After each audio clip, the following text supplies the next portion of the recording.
Ça vient d'une volonté des plus autorités du pays pour doter la population et aussi des populations de la sous-région d'une infrastructure sanitaire de haut niveau, au plan infrastructure parce que c'est un hôtel niveau 5 étoiles, mais aussi au plan équipement, puisque l'hôpital est doté d'équipements de pointe de dernière génération, capable de regrouper toutes les spécialités en un seul endroit. Ceci est parti d'un constat. Le constat, c'est que on a noté de plus en plus que les patients désertent les hôpitaux publics.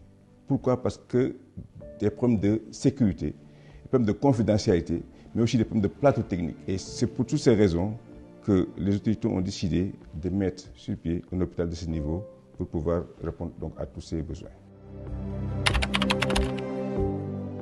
Nos objectifs ici, c'est garantir une souveraineté sanitaire, parce qu'une souveraineté, c'est aussi garantir au plan sanitaire. On a constaté que de plus en plus, les patients ils vont ailleurs pour faire des examens qui sont parfois des examens basiques, avec un coût très élevé et des agréments, souvent pour les problèmes de visa, mais aussi la cherté avec les billets d'avion, mais aussi l'éloignement de la famille, qui pose beaucoup de soucis aux patients. Du coup, il faudrait, sans compter la perte de devises que connaissent nos pays, il faut garantir une souveraineté sanitaire, mais aussi un plateau technique de très haut niveau qui va être regroupé en un seul site. Parce que de plus en plus, les patients, pour faire des examens, ils sont obligés de faire beaucoup d'hôpitaux, beaucoup de sites. Mais le fait de les regrouper fait partie encore de nos objectifs, de dire les patients, souvent, ce qu'on constate, c'est qu'ils ont beaucoup de maladies. Et quand il est diagnostiqué, souvent c'est trop tard.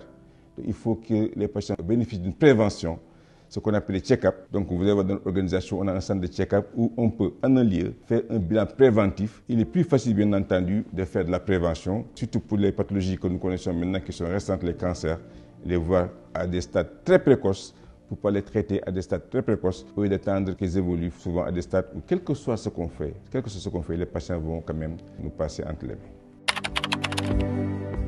L'ouverture de la polyclinique, elle est effective actuellement. On commence à faire les derniers réglages pour dire on fait un fonctionnement à blanc, pour dire on ne peut pas ouvrir un hôpital de ce niveau pour voir un patient extrêmement grave. Donc ce qu'on fait, c'est un fonctionnement à blanc pour faire les derniers réglages.